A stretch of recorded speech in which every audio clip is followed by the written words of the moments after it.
Hey guys, how's it going? Welcome back to my channel. Today I'm continuing with my Beatles discography journey, and we've made it to their 7th studio album released 55 years ago in 1966 called Revolver. Now, from my understanding, this album is a pretty big deal.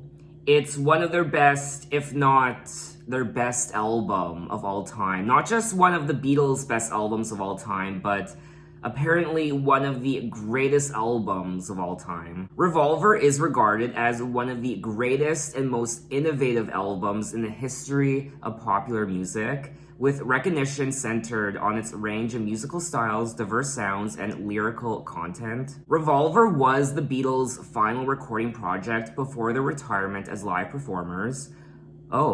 And marked the group's most overt use of studio technology to date, building on the advances of their late 1965 release, Rubber Soul. Now, in my prior video, you guys let me know in the comments that Rubber Soul is the Beatles' weed album and Revolver is the Beatles' LSD album. Regarded by some commentators as the start of the group's psychedelic period, the songs reflect their interest in the drug LSD, Eastern philosophy, and the avant-garde while addressing themes such as death, transcendence, and material concerns. The release of Revolver coincided with the Beatles' final concert tour, and the controversy surrounding John Lennon's remark that the band had become more popular than Jesus himself. Which, I don't know, I wouldn't necessarily deny that. Revolver was ranked first in the 1998 and 2000 editions of Colin Lark's book All Time 1000 Albums, and third place in the 2003 and 2012 editions of Rolling Stone magazine's list of the 500 greatest albums of all time. When talking about the album in March of 1966, so this was a few months before the album was released, John Lennon said, "Literally anything could come out of the next recording sessions, electronic music, jokes. One thing's for sure though, the next LP is going to be very different." Now, if I thought I was excited to be listening to Rubber Soul for the first time, I'm even more excited to be listening to Revolver for the first time. There are sounds on Revolver that nobody else had done yet. I mean, nobody ever, said Paul McCartney when talking about the album in 1966. I guess it goes without saying that I have high expectations going into this album. When talking about the album in 2000, Ringo Starr said, "The songs got more interesting, so with that, the effects got more interesting. I think the drugs were kicking in a little more heavily on this album. Although we did take certain substances, we never did it to a great extent at the session. We were really hard workers." So you know what? I'm gonna shut my mouth and get right into the album because I am so excited I'm gonna pee my pants. Anyway, there are 14 tracks on the album. I haven't heard any of these songs before, from my understanding, and the album is 35 minutes. But anyway, let's get into it with track 1, Taxman. 1, 2, 3, 4, 1, 2. Let me tell you how it will be. Yeah, the taxman. Thankful I don't take it all. Yeah, the taxman. If you take a walk, I'll tax your feet. Taxman.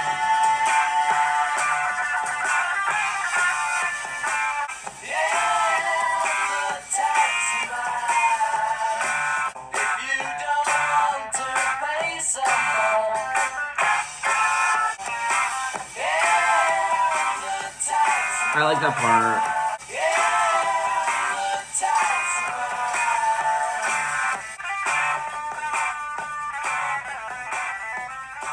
That was track 1, Taxman, and this does sound quite different from what I'm used to in their music. And just the overall aesthetic of the track, the instrumental, even their vocals, and the lyrics of the track as well. They're actually not singing about a relationship in this song, and I'm so used to that. I'm so used to expecting them to be singing about a relationship in these songs, especially the opening song. I'm always expecting them to sing about some girl or some relationship, but they're singing about the Taxman. Now, George Harrison not only wrote this song, but he was also the lead vocalist, which is crazy to open a Beatles album with George Harrison as the lead vocalist, because up until now, usually it's been John Lennon or Paul McCartney. And typically, George Harrison doesn't have a song as the lead vocalist until further down the track list. I think my favorite part of the song is when they go, "'Cause I'm the Taxman." Yeah, I'm the Taxman. They really do sound kind of high, I won't lie. It's just the overall vibe of the song is so different from what I'm used to in their music. And I liked it. There's something quite refreshing about this track. I'm the Taxman. Should 5% appear too small, be thankful I don't take it all. If you drive a car, I'll tax the street. If you try to sit, I'll tax your seat. If you get too cold, I'll tax the heat. If you take a walk, I'll tax your feet. 'Cause why? I'm the fucking Taxman. George Harrison wrote Taxman as a protest against the high marginal tax rates paid by top earners like the Beatles. Oh god, at this point in their career, they must have been making serious bank. Paul McCartney is the richest member of the Beatles, thanks to touring, songwriting, royalties, and licensing. At the time of his death in 1980, John Lennon was worth an estimated $200 million. About $671 million in today's dollars, adjusted for inflation. Oh my god. As of 2021, Paul McCartney's net worth is $1.2 million. No, not million. Replace the M with a B. 1.2 billion, making him the richest rock star of all time. He's richer than Bono. He's richer than Beyonce. He's richer than Bruce Springsteen and Elton John combined. Now, Ringo Starr has a fortune of $300 million. Still very, very impressive. And it looks like George Harrison's net worth is $400 million. So combined, the Beatles are essentially worth more than $2 billion. Taxman was selected as the album's opening track and contributed to Harrison's emergence as a songwriter beside the dominant Lennon-McCartney partnership. When talking about the song in his 1980 autobiography, George Harrison said, "Taxman was when I first realized that even though we had started earning money, we were actually giving most of it away in taxes. It was and still is typical." I mean, of all the changes that have occurred in the last 55 years on the planet, taxes, unfortunately, are still a bitch. So let's move on to track 2, Eleanor Rigby. Look at all the lovely people. Eleanor Rigby picks up the rice in the church where a wedding has been. Where do they all come from? All the lonely people, writing the words of a sermon that no one will hear. What does he care? All the lonely people. Look at all the lovely people. Died in the church and was buried along with her name. All the lonely people. Where do they all come from? And that was track 2, Eleanor Rigby. Wow, I wasn't expecting to hear the violins this early into the album, track 2. I honestly wasn't even expecting to hear the violins, period, on this album. Now, first and foremost, I need to know who this Eleanor Rigby is. I'm curious to know if it's an actual person or a fictional, made-up person. Look at all the lonely people. Eleanor Rigby picks up the rice in the church where a wedding has been, lives in a dream, waits at the window, wearing the face that she keeps in a jar by the door. Who is it for? All the lonely people, where do they all come from? Where do they all belong? Wow, the songwriting on this album is so different from what I'm used to. They're more in depth, they're more complex, more interesting. They're very diverse from what I'm used to in a Beatles song. They aren't really singing about these relationships, these love affairs, heartbreak, these girls, these women. They really are diversifying their lyrics and branching out, and I like that. Eleanor Rigby died in the church and was buried along with her name. Nobody came.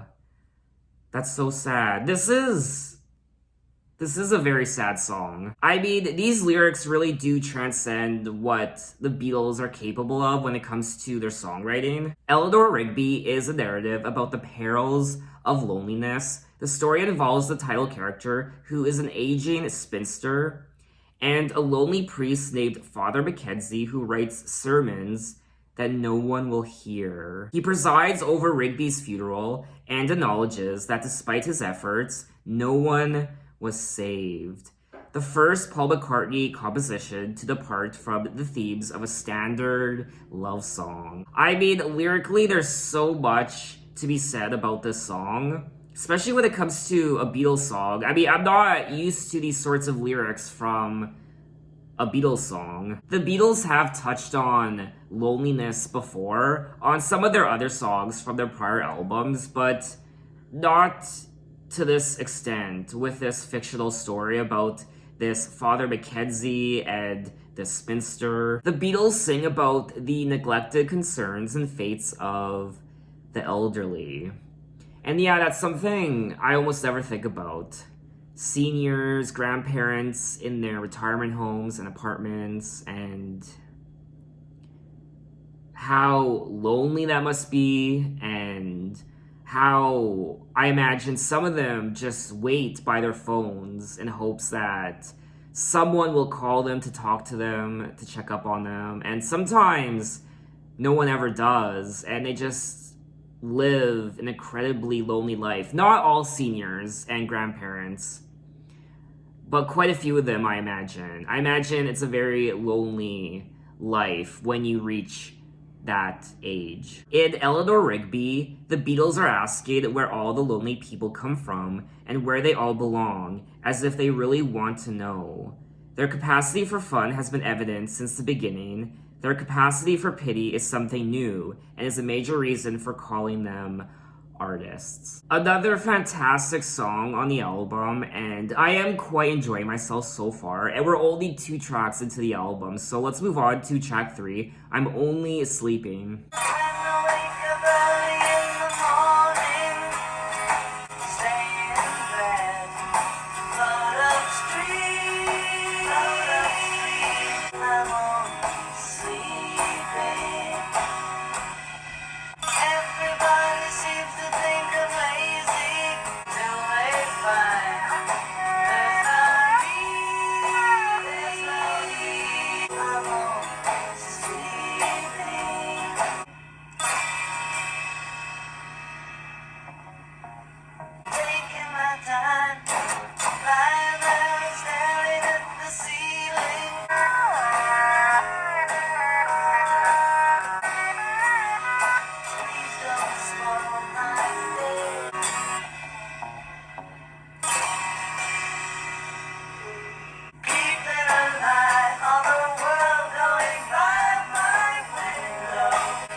That was track 3, I'm Only Sleeping, and I'm too sober to be listening to the song. I did find the instrumental on this track to be particularly interesting. When I wake up early in the morning, lift my head, I'm still yawning. When I'm in the middle of a dream, stay in bed, float upstream. Please don't wake me, don't shake me, leave me where I am, I'm only sleeping. There was something quite euphoric about this track. The track includes a backwards or backmasked lead guitar part played by George Harrison, marking the first time that such a technique had been used on a pop recording. Backmasking is a recording technique in which a sound or message is recorded backward onto a track that is meant to be played forward. Oh. Backmasking was popularized by the Beatles, who used backward instrumentation on their 1966 album, Revolver. Now, someone did describe I'm Only Sleeping as half acid dream and half Lennon laziness personified. What I love about this album so far is each of the tracks I've listened to sound so different from one to the next. So let's move on to track 4, Love You Too. Oh no.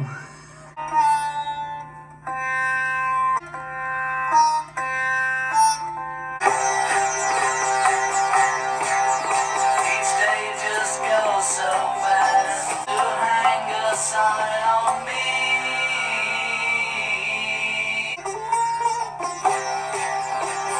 Tell me why you can't mean such a lot to me.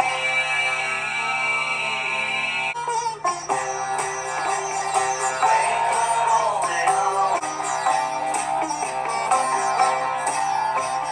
Wake up all day long. With all the sins you see. I like that part.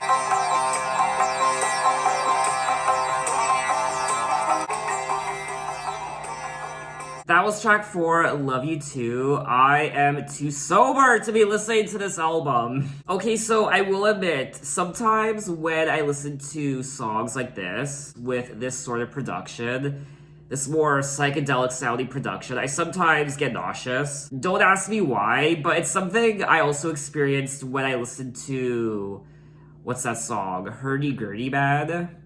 I remember watching the movie Zodiac with Jake Gyllenhaal and Mark Ruffalo, and that song was in the movie, and I downloaded it. This was years ago, and I remember playing the song in my ears. I just remember feeling very nauseous when listening to that song. Hurdy-Gurdy Man is a song by Scottish singer-songwriter Donovan from 1968.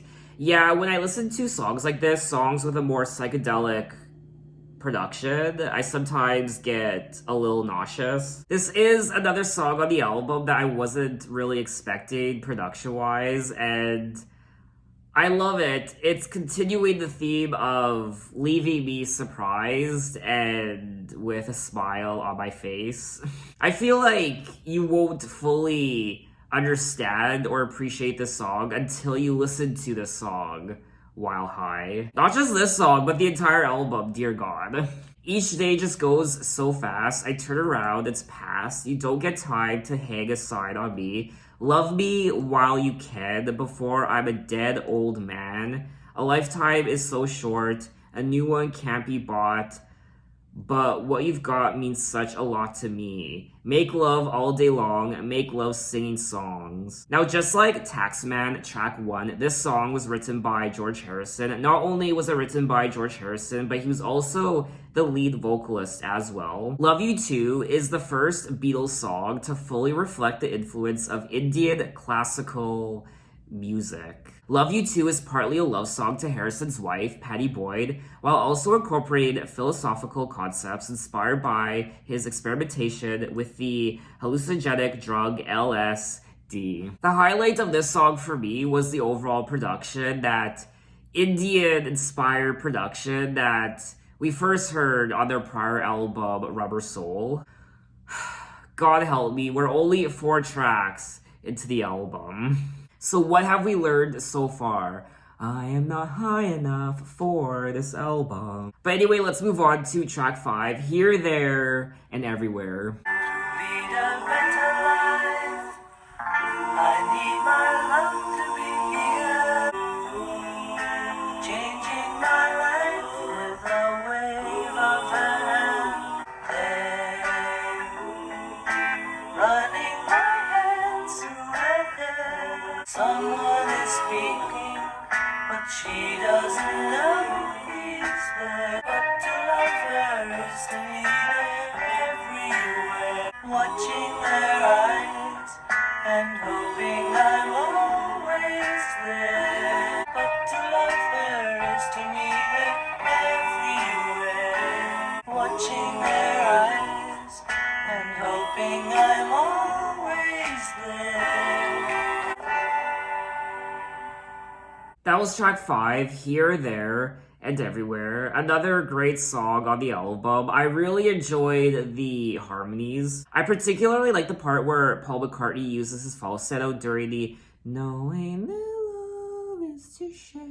To lead a better life, I need my love to be here. Here, making each day of the year, changing my life with a wave of her hand. Nobody can deny that there's something there. There, running my hands through her hair. Both of us thinking how good it can be. Someone is speaking, but she doesn't know he's there. I want her everywhere. And if she's beside me, I know I need never care. But to love her is to need her everywhere.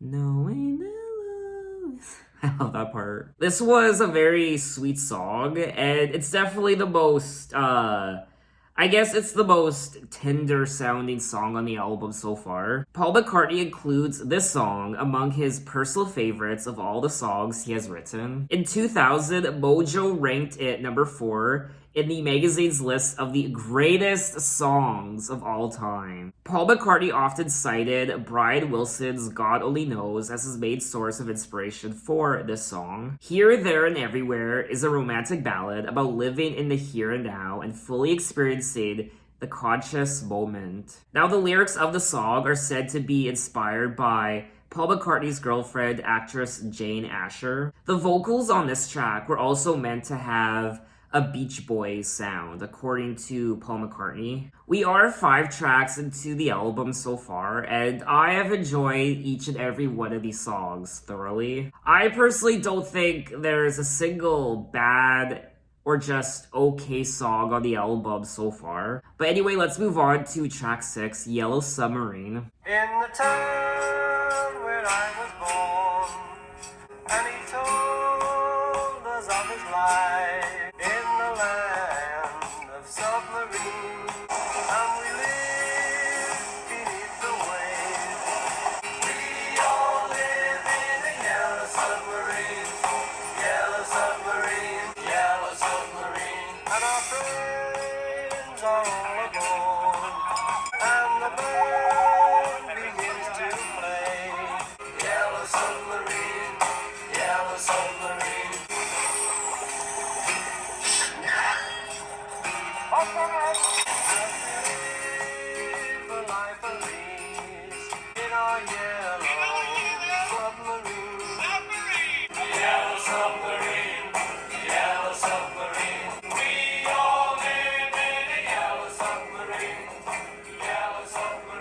That was track 6, Yellow Submarine, and this was quite interesting to listen to.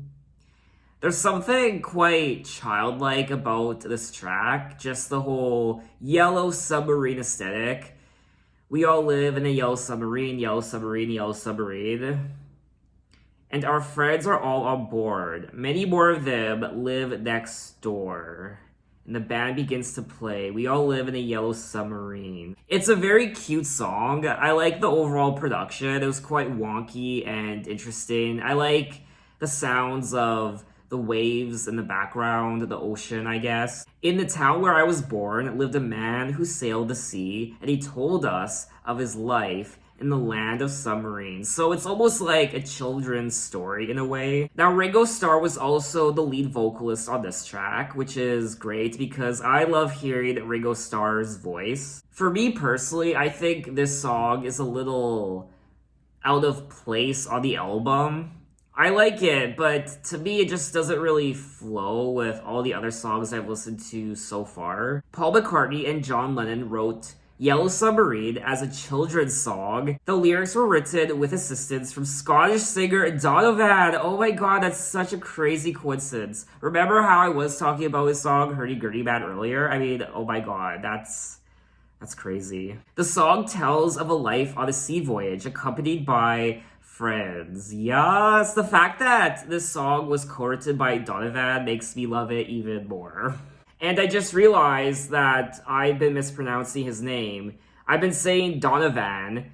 It's actually Donovan. Donovan, not Donovan. I'm so sorry. I liked this song. I thought it was cute. And even though, I don't know, for me, it still doesn't really fit in with the overall album so far. I mean, I still like it. The song received several social and political interpretations. It was adopted as an anti-authority statement by the counterculture during the Vietnam War demonstrations. It was also appropriated in strike action and other forms of protest.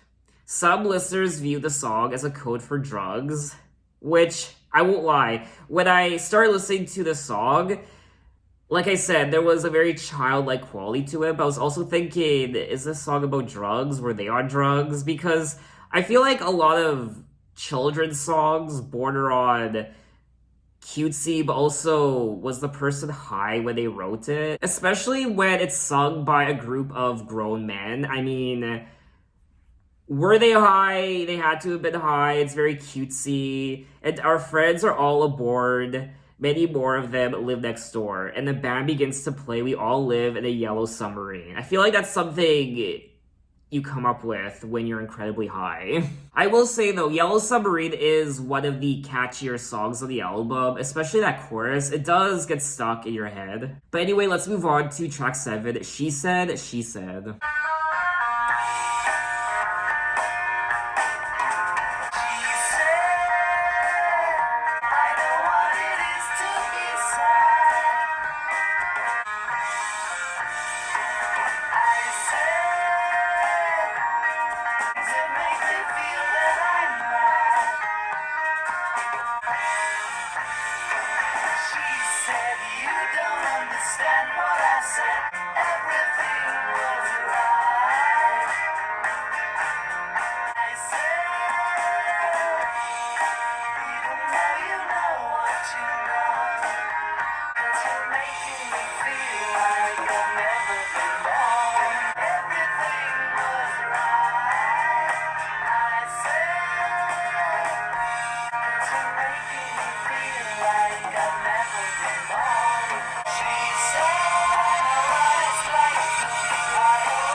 That was track 7, She Said, She Said, and another great song. I like the overall production, I like the guitar riffs, and the more psychedelic rock, I guess.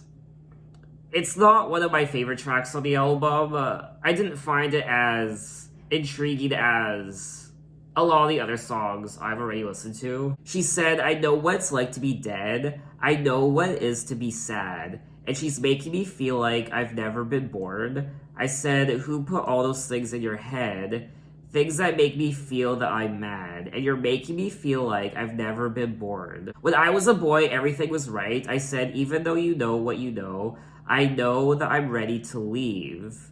Because you're making me feel like I've never been born. I personally really do like the lyrics of this song. I find them quite interesting. And they're definitely much more complex than a lot of their prior songs I've listened to from their prior albums. The lyrics of the song were inspired in part by a conversation that John Lennon and George Harrison had with actor Peter Fonda. Is that the father of Jane Fonda? He was the son of Henry Fonda, younger brother of Jane Fonda. Oh, her brother. All three of them, along with Ringo Starr and members of the Byrds, were under the influence of LSD. During the conversation, Peter Fonda commented, I know what it's like to be dead, because as a child, he had technically died during an operation. Oh. It's so fascinating to hear the stories that go on behind the scenes of these songs and how they were created. Due to an argument over the song's musical arrangement, Paul McCartney walked out of the studio and did not contribute to the recording. Sounds like Paul had a little bit of a temper tantrum. And Ringo Starr's drumming on She Said, She Said is often included among his best performances ever. So it looks like this song was a little bit of a big deal, it looks like. And I don't know, I liked it, but it's not one of my favorites on the album. I wish I would have enjoyed it more. But like I said already, I could enjoy the lyrics of the song and also the overall production, the guitar work. There's also that part towards the end where the song fades out and they're singing, I know it's like to be dead, I know it's like to be dead, and Ringo Starr is going at it with the drums. That was probably another favorite part of the song for me. But anyway, let's move on to track 8, Good Day, Sunshine. Good day, sunshine. I need to laugh, and when the sun is out, I'm in love and it's a sunny day. Good day, sunshine. We take a walk, the sun is shining down. Good day, sunshine. Beneath the shady tree, I love her and she's loving me. Good day, sunshine. Good day, sunshine. That was track 8, Good Day, Sunshine, and I don't need to tell you, this is such a feel-good song, obviously. Good Day, Sunshine, and it puts a smile on your face. I'm in love, and it's a sunny day. I've got something I can laugh about. So, it's a very optimistic song. It's a burst of sunshine, I guess. It's like that one coworker we all know. It's early in the morning, everyone's groggy and tired. Everyone just wants to go back to sleep, but this person, this coworker comes into work, they burst through the doors, you can tell they've had like 3 cups of coffee, and they're like, the sun's out, the sun's shining, it's a clear day, I'm so happy. Let's get to work, let's have a fun day today, everyone. Good Day Sunshine was written by Paul McCartney, whose piano playing dominates the song. The song also invokes a vaudevillian mood. Oh yeah, with the piano played. I didn't think of that.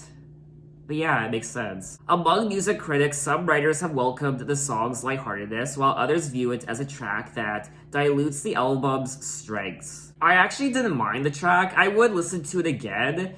It's not my favorite song on the album, but it makes you feel good, it's happy, and it's a nice turn of events for the album. So let's move on to track 9, And Your Bird Can Sing.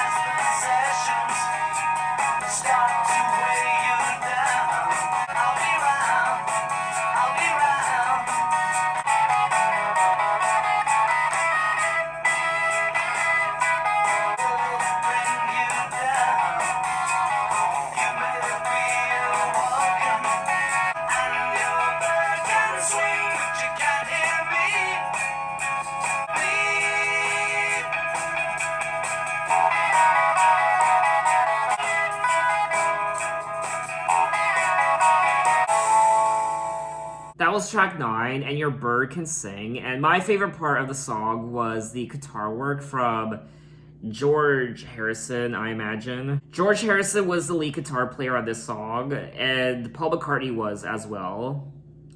And John Lennon played the rhythm guitar. Tell me that you've got everything you want, and your bird can sing, but you don't get me, you don't get me. You say you've seen 7 wonders, and your bird is green, but you can't see me. You can't see me when your prized possessions start to weigh you down. Look in my direction. At first I thought he said, look at my erection. You may be awoken, I'll be round, I'll be round. You tell me that you've heard every song there is, and your bird can swing, but you can't hear me. You can't hear me. I like the lyrics of this song, and overall, so far, I've really enjoyed the lyrics on this entire album. They really are improving in their songwriting, more interesting stories, more complex. Just the way they string words together aren't as simple as they once were, like on their prior albums. This is another song on the album that isn't one of my favorites.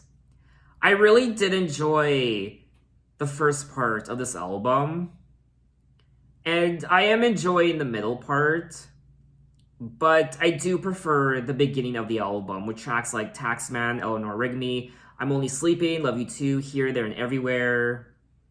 Even Yellow Submarine. I did enjoy She Said, Good Day Sunshine, and Your Bird Can Sing. It's just these tracks, these three tracks in particular, aren't my favorites on the album. The song's working title was You Don't Get Me, and John Lennon's failure to reveal their meaning have encouraged several interpretations. One popular theory is that John Lennon was addressing Frank Sinatra in response to an article on the singer in Esquire magazine. Some people have called this song an ambitious song, highlighted by a superb guitar solo by George Harrison. Another person described the song as one of the finest on Revolver. So it looks like this is another song on the album that was a little bit of a big deal, and I liked it. It's just not one of my favorites on the album. I liked the overall production. I liked the guitar riffs, the guitar work from George Harrison. That was probably the highlight, and the lyrics of the song as well. But let's move on to track 10, For No One. Your day breaks, your mind aches. She takes her time and doesn't feel she has to hurry. No sign of love behind the tears, cried for no one. You want her, you need her.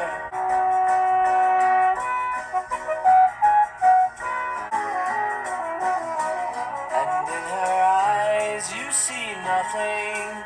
A love that should have lasted years. You stay home, she goes out.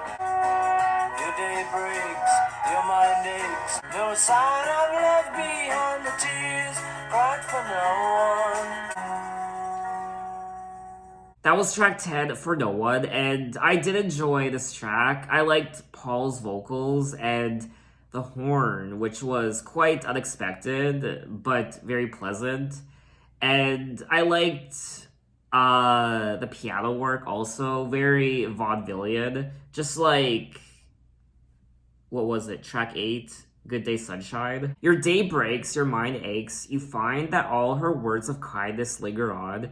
When she no longer needs you, she wakes up, she takes her time, and doesn't feel she has to hurry. She no longer needs you, and in her eyes you see nothing, no sign of love behind the tears, cried for no one. A love that should have lasted years. You want her, you need her, and yet you don't believe her when she says her love is dead. Wow, a powerful song from Paul McCartney. I really enjoyed this track lyrically. The song was inspired by Paul McCartney's relationship with English actress Jane Asher. The track is distinguished by its French horn solo, which I loved. So let's move on to track 11, Dr. Robert. Ring my friend, I said you called Dr. Robert. You're a new and better man. He helps you to understand. If you're down, he'll pick you up, Dr. Robert. He's a man you must believe. Every day, anyone in need. Well, well, well, you're feeling fine, Dr. Robert. My friend works for the National Health, Dr. Robert. You're a new better man. He helps you to understand. Well, well, well, you're feeling fine.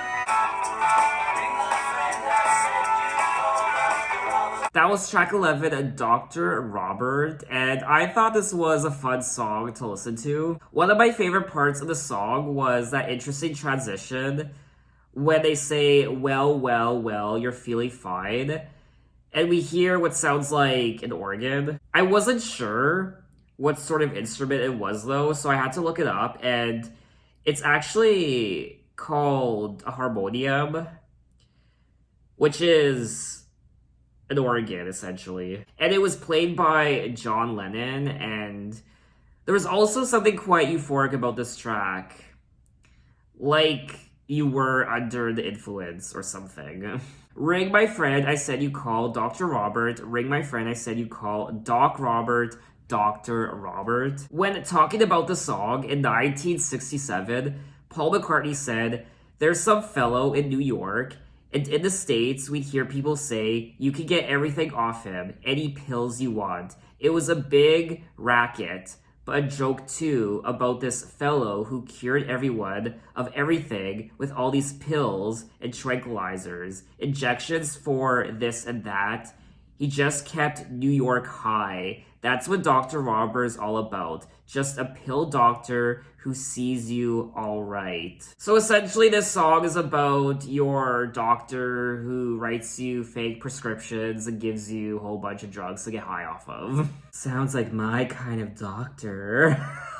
Author Barry Miles identified him as Dr. Robert Freeman, a New York doctor known for dispensing vitamin B12 shots laced with amphetamines to wealthy clientele. And the doctor himself bragged that he could rattle off 100 names of his celebrity patients, reportedly including Jackie Kennedy. Now, I'm taking that with a grain of salt. You can't trust everything you read on the internet. I really did enjoy this song, and I would listen to it again. So let's move on to track 12, I Want to Tell You.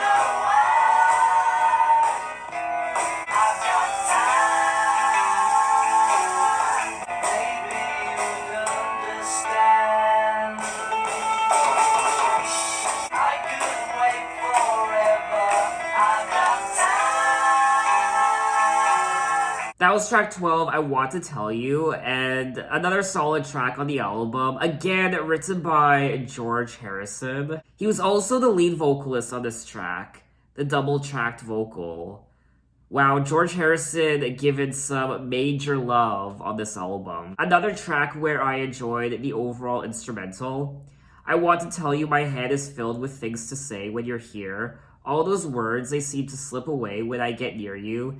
The games begin to drag me down. It's alright. I don't mind. I could wait forever. I've got time. I've got time. I've got time. George said he wrote I Want to Tell You about the avalanche of thoughts that he found hard to express in words. Supporting the lyrics is his stammering guitar riff. Yes, that was one of my favorite parts of the song. When writing the song, George Harrison also drew inspiration from his experimentation with the drug LSD. Just like a lot of the other songs. I also liked the maracas on this track, which sounded like a rattlesnake. And the maracas were played by Ringo Starr. And Paul McCartney played the piano. And John Lennon played the tambourine. So overall, I don't know, the more I talk about it and the more I listen to it, I think... yeah, it's definitely one of my favorite tracks from this second half of the album. So let's move on to track 13, Got to Get You Into My Life. I was alone, I took a ride, I didn't know what I would find there. Ooh, and I suddenly see you, ooh, every single day of my life. Have you gone? You knew time we'd meet again, for I had told you. Say we'll be together every day. Got to get you into my life. Woo! What can I do? What can I be? When I'm with you, I want to stay there. And I suddenly see you. Ooh. Got to get you into my life.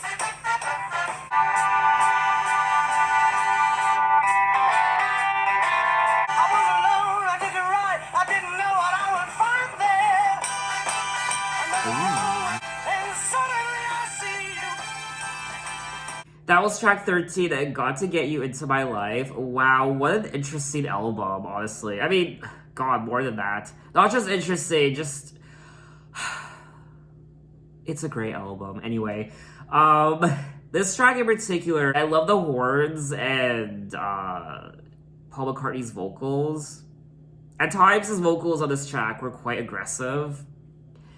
And I like the overall production. It was fun to listen to. So it looks like there was the organ, the trumpet, and the saxophone. I like all the different sounds on this album. They really are experimenting a lot with just the overall aesthetic, the instruments, the different genres, and it keeps the album fresh and interesting all the way through. I was alone, I took a ride, I didn't know what I would find there, another road where maybe I could see another kind of mind there. So we'll be together every day, got to get you into my life. What can I do? What can I be when I'm with you? The song is a homage to Motown sound with colorful brass instrumentation and lyrics that suggest a psychedelic experience. It's actually an ode to pot, Paul McCartney explained. When asked about the song in the 1980 Playboy interview, John Lennon said, "That song is Paul's again. I think that was one of his best songs too." I feel like John Lennon has said that about every single one of Paul McCartney's songs. I think that was one of his best songs. That's one of my favorite songs from him. That's one of his best songs too. But anyway, we have made it to the end of the album at track 14, Tomorrow Never Knows.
That was track 14, Tomorrow Never Knows, and I'm not sleeping tonight.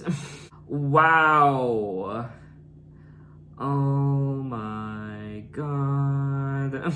I feel like this song perfectly encapsulates what Revolver is. It was so deranged and so eerie and ballistic and just strange but interesting, intriguing, and euphoric, and just crazy, and I quite enjoyed it. I mean, who needs drugs when you have Revolver by the Beatles to listen to? Turn off your mind, relax and float downstream. It is not dying. Lay down all your thoughts, surrender to the void. It is shining. It is shining that you may see the meaning of within. It is being that love is all and love is everyone.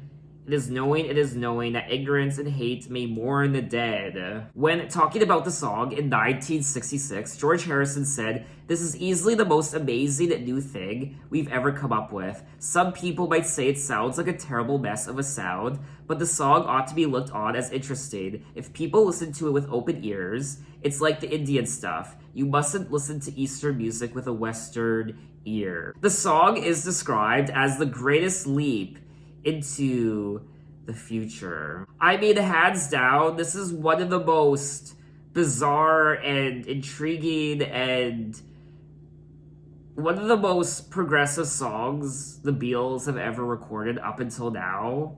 It's so different from anything else they've ever done. Especially the vocals. The vocals on this track were so distorted, and it almost doesn't sound like a song that was released in the 1960s. In ways it does, but other ways it doesn't.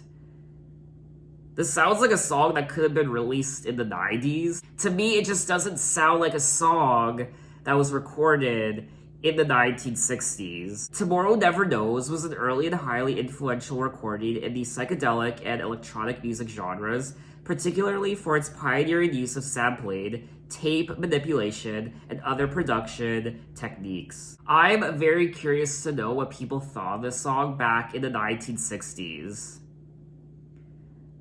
I imagine a lot of people were shook and just hated it and thought it was a mess and noisy, but others were just awestruck and gobsmacked over this track. Paul McCartney confirmed that he and Lennon visited a newly opened bookshop, and John Lennon had been looking for a copy of the Nietzsche, or I should say the portable Nietzsche, and found a copy of the psychedelic experience that contained the lines, "Whenever in doubt, turn off your mind, relax, float downstream." John Lennon said he bought the book, went home, took LSD, and followed the instructions exactly as stated in the text. The book held that the ego death experienced under the influence of LSD and other psychedelic drugs is essentially similar to the dying process. It requires similar guidance. What is the ego death? The ego death is a complete loss of subjective self-identity. I'm so curious. This is a whole other world that I know nothing about. Basically, the song is saying what meditation is all about. The goal of meditation is to go beyond and transcend waking, sleeping, and dreaming. I am not too sure if John actually fully understood what he was saying. He knew he was onto something when he saw those words and turned them into a song.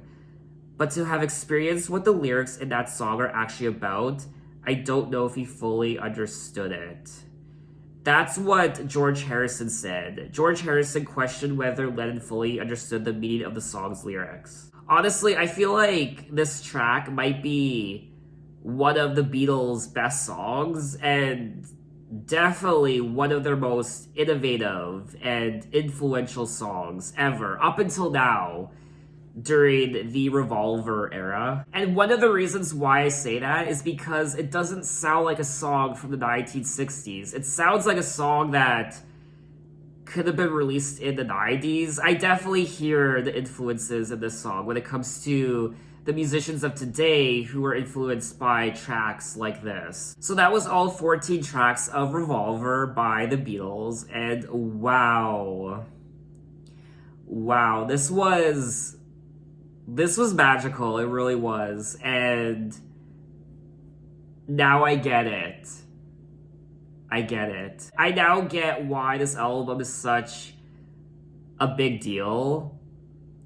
And just knowing how influential this album was, and how revolutionary it was, and how experimental it was, and how ambitious it was, this is definitely their most ambitious work yet, in my opinion. They really did transcend what music was of the time, and just the overall instrumental, the genres they played around with, and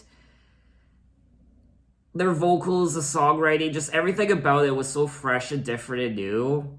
And every single song I listened to was a new experience. There were so many surprising moments, production-wise, the rock, but also just the overall psychedelic aesthetic to the songs, and the strings, the violins, the horns, the saxophones, and the maracas, and just the manipulation of some of the vocals on this track, and the riffs, and the use of just things that were still new to music back then, and things that have never been done before. And I thought this album overall was remarkable. This album really does transcend anything that they had done before, and this album is a great continuation of their prior album, Rubber Soul. My favorite part of the album was the beginning and end. I did like the middle. I think the middle part of the album was my least favorite part, but I still enjoyed that part as well. I would listen to it again, but for me anyway, the highlights were the beginning and the end of the album. I also liked how George Harrison was given a major spotlight on this album when it comes to the songwriting and also his vocals as well. I'm curious to know what you guys think of the album and what are your impressions of it. Maybe you think it's a little overrated. Maybe it's not one of your favorite Beatles albums of all time. Tell me why in the comments. But I will say, I don't understand how someone could find this album overrated, given how revolutionary it was and how different it was for the time and what they did musically with the instruments and just overall. I find it hard to believe someone could find this album overrated because it isn't. It really was a revolutionary piece of music, and I think so far, out of all the albums I've listened to so far from the Beatles, I do think this might be their crowning achievement so far. It's just different. It's new, it's fresh, it's not boring, it's interesting. It's not the same old. And it's delightful. So I think that's all I have to say on the album. I'm sure there's other things I want to say, but I can't think of them right now. I'm a little overwhelmed, and I said a lot in this video, so instead of just rambling on and on and on, I'm just gonna leave it at that. So in my next Beatles video, we will move on to 1967 when they released their 8th studio album, Sgt. Pepper's Lonely Hearts Club Band. Now, from my understanding, this album, just like Revolver, is a huge deal. If anything, I mean, this album might even be a bigger deal than Revolver. I mean, how is that even possible? I have no idea. I have no idea how that could be possible. How could they outdo Revolver? I mean, I don't know, but I guess I'll find out. But anyway, thanks for watching, guys. You can find me on Twitter, and you can find me on Instagram. You can message me. You can say, hey, how are you? And I'll see you next time. Take care.